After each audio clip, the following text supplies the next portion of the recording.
स्वागत है दोस्तों आपके अपने YouTube चैनल आरटी एजुकेशन में।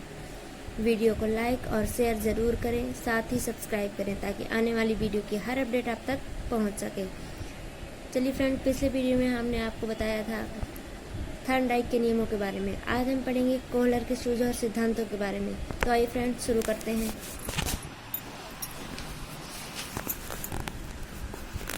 देखिए फ्रेंड, आज हम पढ़ेंगे कोहलर के सिद्धांतों के बारे में।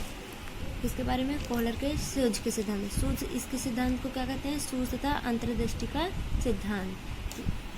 और इसको इंस्टेंट थ्योरी। इंस्टेंट थ्योरी क्या है? सूझ और अंतर्दृष्टि। और इसको गेस्टाल्ट थ्योरी भी कहते हैं, यानी गेस्टाल्टवाद भी इसको कहा जाता है। चलिए फ्रेंड्स, आइए इसके बारे में देखते हैं। देखिए, गेस्टाल्टवाद के प्रतिपादक। गेस्टाल्टवाद किस भाषा का शब्द है फ्रेंड्स? ये देखिए, जर्मन भाषा का शब्द है। किस भाषा का शब्द है? एग्जाम में पूछता है कि गेस्टाल्टवाद किस शब्द से लिया गया है, तो गेस्टाल्टवाद जर्मन भाषा के शब्दों से लिया गया है। तो देखिए फ्रेंड्स, गेस्टाल्टवाद का प्रतिपादक किसको माना जाता है? वर्दीमर को। 1911 में इसने गेस्टाल्टवाद का प्रतिपादन किया था। प्रयोगकर्ता कोहलर है, वो जर्मनी का रहने वाला है। 1916 में इसने प्रयोग किया। और इसके सहयोगी कोफका। 1920 से पूर्णतः गेस्टाल्टवाद का उदय माना जाता है। ये देखिए, प्रसिद्धि 1920 में थ्योरी ऑफ गेस्टाल्ट, 1920 में थ्योरी ऑफ गेस्टाल्ट की प्रसिद्धि यानी पूर्ण उदय हुआ। और इसका कोहलर ने चिंपैंजी पर प्रयोग किया था। हमने इसके बारे में आपको बताया था ट्रिक के माध्यम से। इसलिए देखिए फ्रेंड्स, प्रयोग इसने सुल्तान नामक वनमानुष पे किया था। वनमानुष कोई चिंपैंजी या चिंपैंजी है, वनमानुष है, ये एक है फ्रेंड। सुल्तान नामक चिंपैंजी वनमानुष में प्रयोग किया था। देखिए फ्रेंड्स, अब इसके कोहलर के सिद्धांत यानी सूझ तथा अंतर्दृष्टि के सिद्धांत के उपनाम में देखिए आ जाता है फ्रेंड्स एग्जाम में कि गेस्टाल्टवाद का दूसरा नाम क्या है, या फिर गेस्टाल्ट का सिद्धांत कहते हैं, या सूझ तथा अंतर्दृष्टि का उपनाम क्या है, तो उसे समग्रवादी सिद्धांत कहते हैं। पूर्ण से अंश की ओर का सिद्धांत कहते हैं, पूर्णकार सिद्धांत कहते हैं, तत्कालिक ज्ञान का सिद्धांत कहते हैं। इसके पांच उपनाम है फ्रेंड्स: गेस्टाल्ट का सिद्धांत, समग्रवाद सिद्धांत, पूर्ण से अंश की ओर का सिद्धांत, पूर्णकार सिद्धांत, तत्कालिक ज्ञान का सिद्धांत। अब देखिए फ्रेंड्स, सूझ क्या है? सूझ, हाँ, अगर हम सूझ और अंतर्दृष्टि का सिद्धांत पढ़ रहे हैं तो सबसे पहले हमें पता होना चाहिए कि सूझ क्या है। सूझ क्या है? समस्या समाधान के लिए व्यक्ति में एक नया विचार आता है। यह नया विचार ही सूझ कहलाता है। जैसे फ्रेंड्स, आपको कोई काम कर रहे हैं तो आपके मन में तरह तरह के विचार आते हैं, और वही नया विचार क्या कहलाता है? सूझ कहलाता है। क्या कहलाता है फ्रेंड्स? सूझ कहलाता है। जैसे देखिए, हमारे पास समस्या आ गई। समस्या से हम अंतर्दृष्टि का मतलब अनेक विचार, अंतर्दृष्टि का मतलब है अनेक विचार। हम लोग क्या करेंगे? अनेक विचार करेंगे। फिर देखिए फ्रेंड, हमारे अंदर सूझ आएगी, फिर हम उसको स्वीकार करेंगे। हम पहले सोचते हैं कि ये करें, इस ट्रिक से करें, फिर कोई ना कोई ट्रिक हमें ऐसी लगती है कि जिससे ये हमारा काम हो जाएगा, तो हम उस ट्रिक को स्वीकार करते हैं और फिर इसके बाद हम समस्या का समाधान करते हैं। इस प्रकार हम गोल की तरफ बढ़ते हैं। देखिए, कोहलर के सिद्धांत प्रयोग फ्रेंड्स, सूझ द्वारा सीखने के सिद्धांत के प्रतिपादक जर्मनी के गेस्टाल्टवादी हैं, इसीलिए इसको क्या कहा जाता है? Gestalt theory. गेस्टाल्ट थ्योरी क्यों कहा जाता है फ्रेंड? क्योंकि इसके प्रतिपादक जर्मनी के गेस्टाल्टवादियों ने किया था, इसलिए इसको गेस्टाल्ट थ्योरी कहा जाता है। इनका कहना है कि व्यक्ति अपनी संपूर्ण परिस्थिति को, क्या कहना है फ्रेंड? कि व्यक्ति अपनी संपूर्ण परिस्थिति को अपनी मानसिक शक्ति से अच्छी तरह समझ लेता है।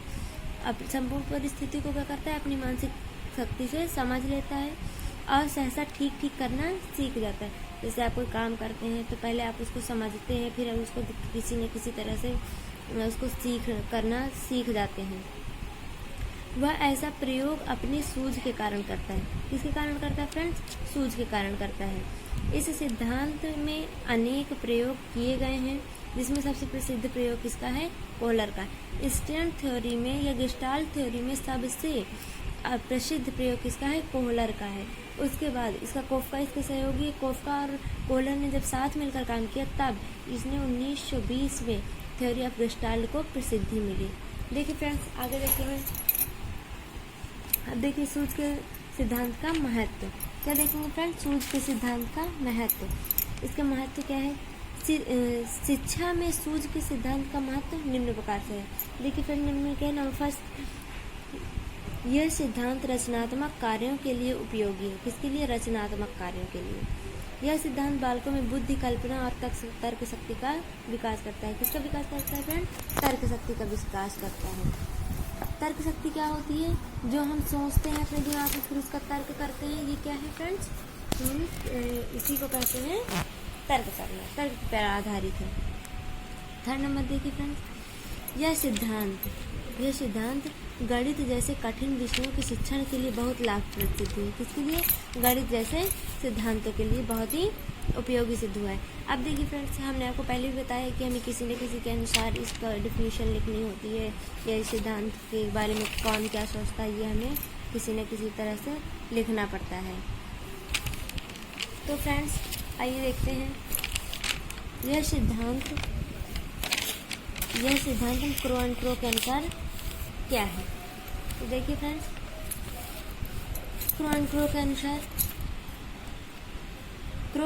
के अनुसार यह सिद्धांत कला, संगीत और साहित्य के लिए उपयोगी। क्रो एंड क्रो कहता है कि ये सिद्धांत कला और साहित्य के लिए, संगीत के लिए उपयोगी, क्योंकि हम किसी चीज़ की कोशिश करते हैं, उस कोशिश को करते करते हम सीख जाते हैं, यही हमारा वह। तो हम कला और संगीत कोई भी चीज़ है, लेकिन इनके कहने का क्रो एंड क्रो के अनुसार कला और संगीत के लिए। स्किनर यह सिद्धांत आदत और सीखने के यांत्रिक स्वरूप को कम करता है।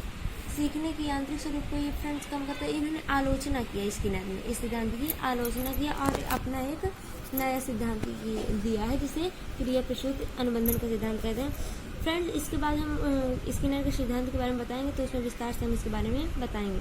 अब देखिए फ्रेंड, गेट्स एंड अदर के अनुसार, गेस्ट एंड अदर्स के अनुसार यह सिद्धांत बालकों को स्वयं ज्ञान अर्जन करने के लिए प्रोत्साहित करता है। गेट्स और अदर्स ने इसका समर्थन किया कि बालक स्वयं करके सीखता है, और आजकल की शिक्षा में सबसे ज़्यादा महत्व इसी चीज़ को स्वयं करके सीखें। स्वयं करके सीखने से हमें कुछ ना कुछ अच्छा करने, अधिक करने का सूझ आती है, और हम ज़्यादा से ज़्यादा सीख पाते हैं। अब देखिए फ्रेंड्स कि कोहलर ने प्रयोग किया तो कैसे किया। चिंपैंजी पर कोहलर ने अगर प्रयोग किया तो किस प्रकार किया। तो देखिए फ्रेंड्स, कोहलर ने इस प्रयोग को सुल्तान नामक वनमानुष पर किया। जिसके ऊपर भी सुल्तान नामक वनमानुष पहले हमने बता दिया है। अब देखिए, कोहलर ने एक चिंपैंजी को क्या किया, कमरे में बंद कर दिया। कमरे में बंद करने के बाद केले छत पे इस प्रकार टांग दिए कि जिससे वो चिंपैंजी के पहुँच से बाहर थे, यानी उसको छू ना सके, उछलने के बाद भी उसको न छू सके। और कमरे में ही 2-4 बॉक्स रख दिए, इधर उधर कमरे में चारों तरफ बॉक्स रख दिया कि वो चिंपैंजी से कुछ दूरी पर थे, कि चिंपैंजी के एकदम पास ही नहीं थे। चिंपैंजी ने उछल कर केले लेने का प्रयास किया, परंतु असफल रहा। क्यों असफल रहा? क्योंकि केले उसकी पहुंच के बाहर थे, इसलिए उसका सिद्धांत, उसका प्रयोग ये असफल रहा। कुछ समय बाद वो बैठ के सोचने लगा, तो कमरे में बंद खाली बॉक्सों पर उसकी नज़र पड़ी, तो उसने उसे खींच के अपनी सूझ के द्वारा उनको खींच कर केले के नीचे रखा और उस पर चढ़ गया और केलों को प्राप्त कर लिया। ये क्या थी? उसकी सूझ थी। उसने अपने दिमाग में तर्क किया, सोचा, सूझ के द्वारा ही उसने बॉक्सों को नीचे खींच कर रखा और फिर केलों को प्राप्त कर लिया। यह उसकी सूझ ही है जिसने उसे लक्ष्य प्राप्त करने की सफलता दी। इसलिए स्वयं करके सीखना के लिए प्रोत्साहन ज़्यादा दिया गया है। चिंपैंजी के समान, देखिए चिंपैंजी के समान मानव की संरचना एक चिंपैंजी के समान ही होती है, तो उन्होंने चिंपैंजी पर प्रयोग किया। मानव की क्या, मानव हो या कोई अदर जानवर हो, वो सब इसी में स्वयं करके सीखने पे। तो जानवरों को, चिड़ियों को, पक्षियों को कौन कुछ सिखाते हैं क्या? सब अपने से सीखते हैं, खाना पीना, उड़ना।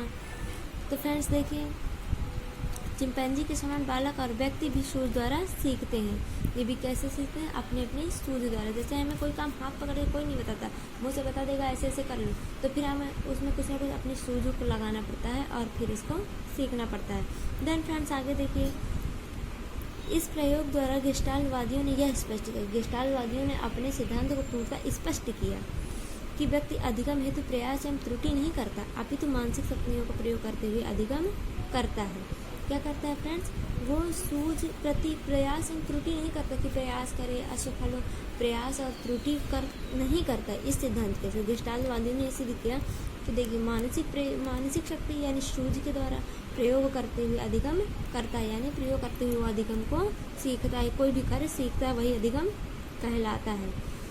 देन फ्रेंड्स, अगर आपको वीडियो अच्छी लगी हो तो उसको लाइक शेयर और सब्सक्राइब ज़रूर करें ताकि आने वाली वीडियो की हर अपडेट आप तक पहुंच सके। Thanks for watching this video.